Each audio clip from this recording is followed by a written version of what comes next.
छात्रों, इसके पहले हम जो है आपको विकासीय प्रवृत्ति में जो है शीर्षीकरण के बारे में और सब अन्य चीज़ों के बारे में इसमें बताया था। पृष्ठ नोटों कार्ड जो है उसके बाद जो है खंडीभवन, शरीर सम्मित और जो है शारीरिक संगठन, शरीर योजना, इन सारी चीज़ों के बारे में हमने चर्चा किया है।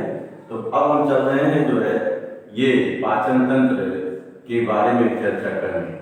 ध्यान दीजिएगा, निम्न कोट के जंतुओं जैसे स्पंज एवं जो है निडेरिया मतलब जिसमें हार्ड आता है या उसको जो है सेलेंट्रेटा कहा जाता है, उसको निम्न कोट के जंतुओं जैसे जो है स्पंज एवं निडेरिया में जो होता है पाचन के लिए पृथक आहार नाल नहीं होती है, जिसमें स्पंजों में पाचन जो होता है यह अंतःकोशीय होता है, जबकि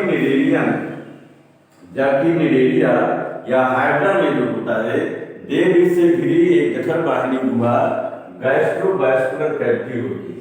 क्या होती है? गैस्ट्रोवैस्कुलर कैविटी होती है, जिसमें भोजन का इसमें कुछ पाचन होता है तथा शेष पाचन जो होता है अंतःकोशीय होता है। और यही जठर वाहिनी गुहा ही जो होती है निडेरिया में भोजन के पोषक तत्वों के वितरण का भी कार्य करती है। फिर समझिए, निम्न कोट के जंतुओं जैसे स्पंज एवं निडेरिया में पाचन के लिए पृथक आहार नाम नहीं होती है। इसमें स्पंजों में पाचन जो होता है, डाइजेशन जो होता है अंतःकोशीय होता है, जबकि निडेरिया में जो होता है देह से भी एक जठर वाहिनी गैस्ट्रोवैस्कुलर कैविटी होती है, जिसमें कुछ पाचन भोजन का होता है तथा शेष पाचन जो होता है अंतःकोशीय अर्थात कोशिकाओं के अंदर होता है।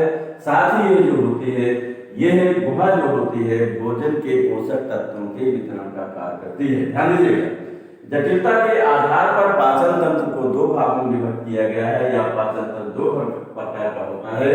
प्रथम को कहते हैं अपूर्ण पाचन तंत्र, इनकम्प्लीट डाइजेस्टिव सिस्टम, और दूसरे कहते हैं पूर्ण पाचन तंत्र, कंप्लीट जो है digestive system, complete digestive system. आइए अब इसमें चलते हैं अपूर्ण पाचन तंत्र में। ध्यान दीजिएगा, इस प्रकार के जंतु जिनमें जो होता है अपूर्ण पाचन तंत्र होता है, उसमें जो होता है उनमें शरीर केवल एक छिद्र के द्वारा बाहर खुलती है। ऐसे जंतु जिनमें अपूर्ण पाचन तंत्र होता है उनमें शरीर जो होती है केवल एक छिद्र के द्वारा बाहर खुलती है, और वही छिद्र जो होता है मुख एवं गुदा मलद्वार और मुख द्वार दोनों का कार्य करती है। एग्जाम्पल में निडेरिया और जो होता प्लेटिहेल्मिन्थी, इनमें शरीर की ओर जो होती है एक ही जो है छिद्र के द्वारा बाहर खुलती है। दूसरा ये जो है पूर्ण पाचन तंत्र। क्या? पूर्ण पाचन तंत्र, कंप्लीट डाइजेस्टिव सिस्टम। ध्यान दीजिएगा, ऐसे जंतु जो है इस प्रकार के जंतुओं में जो होता है पाचन तंत्र पूर्ण रूप से विकसित होता है, जिसमें जंतुओं की शरीर जो होती है दो छिद्रों के द्वारा बाहर, जैसे हम लोग भी हैं, एक मुख है एक मलद्वार, जिसमें जो है जंतुओं के शरीर दो छिद्रों के द्वारा जो होती बाहर खुलती है, जिसमें एक छिद्र भोजन को ग्रहण करने अर्थात मुख द्वार का तथा दूसरा छिद्र जो होती गुदा का अर्थात मल को बाहर निकालने का जो होता है कार्य करता है। ये एग्जाम्पल में जो है एस हेल्मिन्थी से लेकर के जितने भी कार्डेटा तक, कशेरुकी तक जितने भी जंतु होते हैं उन सभी में मुख द्वार और गुदा द्वार दोनों होता है। नेक्स्ट आइए हम चलते हैं देह गुहा के बारे में, बॉडी कैविटी या सीलोम के बारे में चर्चा करने। ध्यान दीजिएगा, अंगीय स्तर के एवं त्रिस्तरीय, अंगीय स्तर या त्रिस्तरीय एवं द्विपार्श्वीय जंतुओं में जो होती देह भित्र एवं जो है आहार नाल के बीच जो होती है वो गुहा उपस्थित होती है। क्या होती है? गुहा पाई जाती है। फिर समझिए, जो है त्रिस्तरीय अंगीय स्तर के एवं द्विपार्श्वीय जंतुओं के शरीर में देह भित्र जो है बॉडी वॉल एवं आहार नाल के बीच एक गुहा होती है, खाली स्थान होता है जिसको हम गुहा कहते हैं। गुहा की उपस्थिति एवं अनुपस्थिति के आधार पर जो होता है जीवों को जो है तीन श्रेणियों में विभक्त किया गया है। कितने? 3 श्रेणियों में। नंबर 1 आगुए एसिडो में, दूसरे कहते हैं मिथागुए या जो है पुटगुए सीडो में, और जो है तीसरे कहते हैं वास्तविक देह हुए यूसिलों में। फिर समझिए, त्रिस्तरीय जंतुओं या द्विपार्श्वीय या जो होता है अंगीय स्तर के जंतुओं में देहभित्त एवं आहार नाल के बीच एक खाली स्थान होता है जिसे हम देह गुहा कहते हैं। देह गुहा के उपस्थिति एवं अनुपस्थिति के आधार पर जंतुओं का वर्गीकरण किया गया है। इसके आधार पर जंतुओं को 3 श्रेणियों में विभक्त किया, हमने तीनों बताया। नंबर 1 आते हैं जो है आगुहे।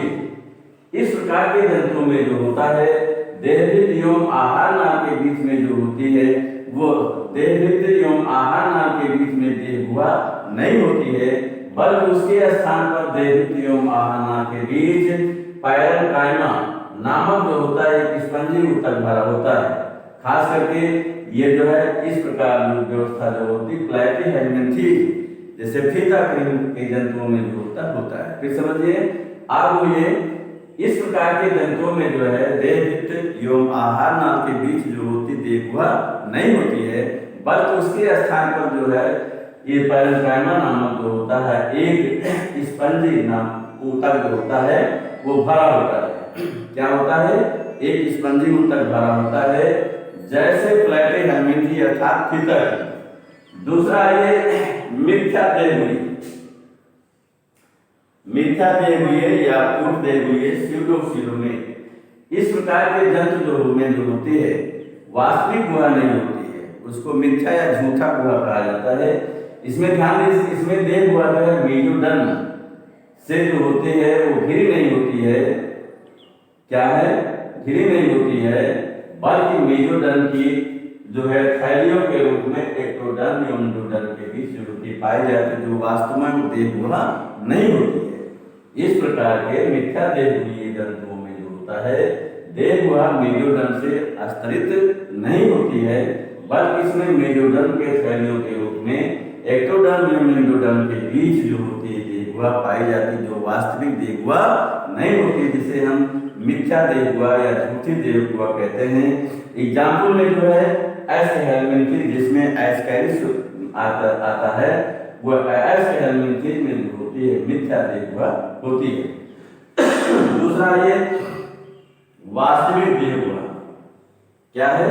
वास्तविक ध्यान दीजिएगा, अंगीय स्तर त्रिस्तरीय और द्विपार्श्वीय जंतुओं में जो होता है देहभित्त एवं आहार नाल के बीच में जो होता है मेजोडर्म से घिरी या मेजोडर्म से स्तरित जो है वास्तविक देह गुहा होती है।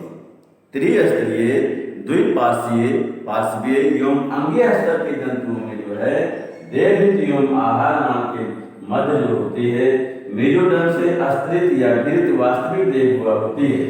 भ्रूणीय परिवर्तन के आधार पर वास्तविक देह गुहा जो होती 2 प्रकार की होती है। कितने प्रकार की? 2 प्रकार की। प्रथम को कहते हैं साइटोसिलोम, दूसरे को कहते हैं इंट्रोसिलोम। साइटोसिलोम में जो है ये जो होती है मेजोडर्म जो है मेजोडर्म के पिंड के विघटन से विकसित बनती है। साइटोसिल जो होती है ये मेजोडर्म या मेजोडर्मल पिंड के जो होती विघटन से बनती है। एग्जाम्पल में एनिलिडा, मोलस्का और आर्थ्रोपोडा के जंतुओं में जो होती साइटोसिल होती है। दूसरा जो है इंट्रोसिल या इंट्रोसिलोम, इसको आंतरिक गुहा कहा जाता है और इसको दीर्घ पर गुहा कहा जाता है। तो इंट्रोसिलोम में ये इंट्रोसिलोम जो होती है ये भ्रूणीय अवस्था में आंतरिक थैलियों के संयोजन से बनती है। इंट्रोसिलोम जो होती है ये भ्रूणीय अवस्था में आंतरिक थैलियों के संयोजन से बनती है। एग्जाम्पल में इकाइनोडर्मेटा, हेमिकार्डेटा और कार्डा इत्यादि जो होती है ये इंट्रोसिलोम जो होती है वो पाई जाती है। नेक्स्ट आइए विकासीय प्रवृत्ति जो है परिसंचरण तंत्र सर्कुलेटरी सिस्टम। परिसंचरण तंत्र सर्कुलेटरी सिस्टम ये आप लोग को बताया गया होगा कि रुधिर परिसंचरण तंत्र या सर्कुलेटरी सिस्टम जो होता है 2 प्रकार का होता है। नंबर 1 खुला परिसंचरण तंत्र ओपन सर्कुलेटरी सिस्टम और नंबर 2 बंद परिसंचरण तंत्र क्लोज सर्कुलेटरी सिस्टम। तो ध्यान दीजिएगा, खुला परिसंचरण तंत्र जो होता है इसमें रुधिर हृदय द्वारा सीधे शरीर के विभिन्न खुले भागों में भेजा जाता है। इसमें हृदय वाहिनियों के द्वारा हृदय जो होता है दिल को शरीर में नहीं भेजता है। फिर से समझिए, खुले रुधिर प्रसंचरण तंत्र में जो है रुधिर हृदय द्वारा जो होता है सीधे शरीर के विभिन्न खुले भागों में जो होता भेजा जाता था। इसमें रुधिर वाहिनियां नहीं होती। एग्जाम्पल में आर्थ्रोपोडा, मोलस्का, एकाइनोडर्मिटा में जो होता ओपन ब्लड सर्कुलेटरी सिस्टम होता है। दूसरा ये बंद प्रसंचरण तंत्र, क्लोज सर्कुलेटरी सिस्टम। ध्यान देंगे, इसमें जो है रुधिर जो होता है हृदय के द्वारा जो है रुधिर वाहिनी पतली पतली रुधिर वाहिनियों के द्वारा जो है या माध्यम से शरीर के विभिन्न भागों में भेजा जाता है। इसीलिए इसको बंद कहा जाता है, क्योंकि रुधिर शरीर के खुले भाग में नहीं बहता है, बल्कि रुधिर वाहिनियों से होकर बहता है। इसमें बंद प्रसंचरण तंत्र में जो होता है रुधिर जो है हृदय के द्वारा पतली पतली रुधिर वाहिनियों के माध्यम से शरीर के विभिन्न अंगों एवं भागों में जो होता भेजा जाता है। अर्थात इस सर्कुलेटरी सिस्टम में जंतुओं के शरीर में रुधिर वाहिनियों का जाल जो होता फैला होता है। Example Annelida, Cephalopoda, Mollusca, Euchordata. Next आइए, नेक्स्ट विकासीय प्रवृत्ति या विकासीय लक्षण जो है भ्रूणीय परिवर्धन। क्या है भ्रूणीय परिवर्धन? जब हमने बताया है कि जो है भ्रूणीय विकास की जो है मुख्य अवस्थाएं जो होती हैं क्लीवेज है, मारुला, ब्लास्टुला, गैस्ट्रुला। ये चार अवस्थाएं जो होती हैं मुख्य होती हैं, जिसमें ब्लास्टुला में जो होता है, ब्लास्टुला अवस्था में जो होता है वो एक छिद्र बनता है जिसको ब्लास्टोपोर कहा जाता है। इसमें कहाँ लिखा है, ध्यान दिया आगे, भ्रूणीय पोरक छिद्र ब्लास्टोपोर कहते हैं। तो भ्रूणीय परिवर्धन में या भ्रूणीय पोरक छिद्र ब्लास्टोपोर के आधार पर जंतुओं को दो समूह में विभक्त किया गया है। भ्रूणीय जो है पोरक छिद्र या ब्लास्टोपोर के आधार पर जंतुओं को दो समूह में विभक्त किया गया है। प्रथम प्रोस्टो जो है प्रोटोस्टोमिएट, दूसरे को ड्यूट्रोस्टोमिएट या प्रोटोस्टोमी कह लीजिए या ड्यूट्रोस्टोमी। तो ध्यान दें, प्रोटोस्टोमिएट क्या जंतु है? ध्यान दें, आइसक्रीम जंतुओं में सर्वप्रथम ब्लास्टोपोर से मुख का निर्माण हुआ, गुदा नहीं बनी। इन जंतुओं में जो है सर्वप्रथम जो है ब्लास्टोपोर से मुख का निर्माण हुआ।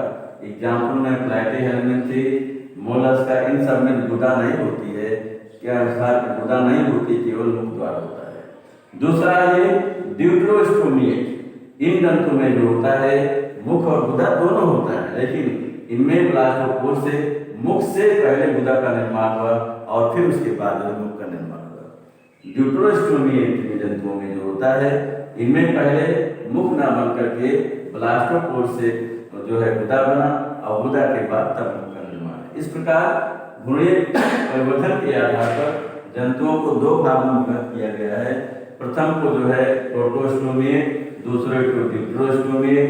ड्यूट्रोस्टोमिएट जंतुओं में सर्वप्रथम ब्लास्टोपोर से मुख का निर्माण हुआ तथा जो होता है प्रोटोस्टोमिएट में सर्वप्रथम ब्लास्टोपोर से मुख का निर्माण, एग्जाम्पल प्लैटीहेल्मिन्थी और मोलस्का तक। दूसरा जो है ड्यूट्रोस्टोमिएट जंतुओं में सर्वप्रथम ब्लास्टोपोर से जो होता है गुदा का, फिर उसके बाद मुख का निर्माण हुआ। एग्जाम्पल एकाइनोडर्मिटा, हेमिकार्डेटा और कार्डेटा। लास्ट जो है विकासीय प्रवृत्ति है ये जनन तंत्र, रिप्रोडक्टिव सिस्टम। ध्यान देगा, निम्न कोट के जंतुओं जैसे पोरीफेरा और निनेरिया निसिलेंट्रेटा में जो होता है आलैंगिक एवं लैंगिक दोनों प्रकार का जनन तंत्र जनन होता है, जबकि उच्च कोट के जंतुओं में मुख्य रूप से जो होता है लैंगिक जनन पाया जाता है। ये समझिए, जनन तंत्र में जो होता है ये निम्न कोट के जंतुओं जैसे पोरीफेरा, सिलेंट्रेटा या निनेरिया में आलैंगिक एवं लैंगिक दोनों जनन होता है, जबकि उच्च कोट के जंतुओं में मुख्य रूप से लैंगिक जनन होता है। तो छात्रों, हम ऑनलाइन क्लास यहाँ पर समाप्त करते हैं, इसकी आगे कल चर्चा करेंगे।